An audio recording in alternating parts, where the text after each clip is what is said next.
आजपासून 3 दिवस वादळी वाऱ्यासह तुफान पावसाची शक्यता ही सध्या वर्तवली जाते। वातावरण ढगाळ आहे आणि असं असल्याने तापमान 37 अंशांच्या खाली येण्याचा अंदाज आहे। प्रवासामुळे उकाड्यापासून पुणेकरांना दिलासा सुद्धा मिळालाय।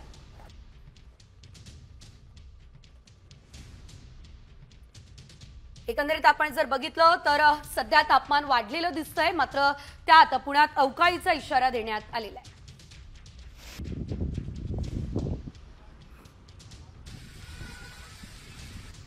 बारिश के टाइम बहुत लंबा नहीं होगा, मे बी दोपहर में स्टार्ट हो जाएगा। दोपहर में तो 1 घंटे के लिए या 1-1.5 घंटे के टाइम में बहुत इंटेंस फील होता है। पुणे में हम कल से हम एक्सपेक्ट कर रहे हैं अप्रैल 1 से, और अप्रैल 2 और अप्रैल 2 अप्रैल 3 में हम उसका ज़्यादा इंटेंसिटी मतलब मैं एक्सपेक्ट कर रहे हैं।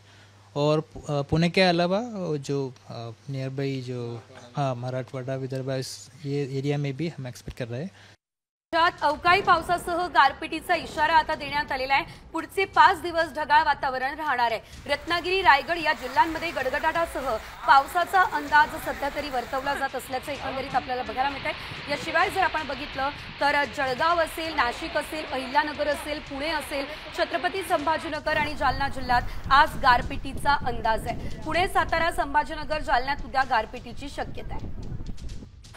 आपण जर बघितलं तर अवकाळी पावसाचा आणि गारपिटीचा अंदाज जो आहे तो वर्तवला जातोय। 5 दिवस ढगाळ वातावरण राहणार असा अंदाज वर्तवण्यात आलेला आहे। महाराष्ट्रातील सर्व बातम्यांचे विश्वासार्ह व्यासपीठ, सकाळच्या सर्व सोशल मीडिया प्लॅटफॉर्मला लाईक, फॉलो आणि सबस्क्राइब करा। तसंच सर्व नोटिफिकेशनसाठी बेल आयकॉन प्रेस करायला विसरू नका।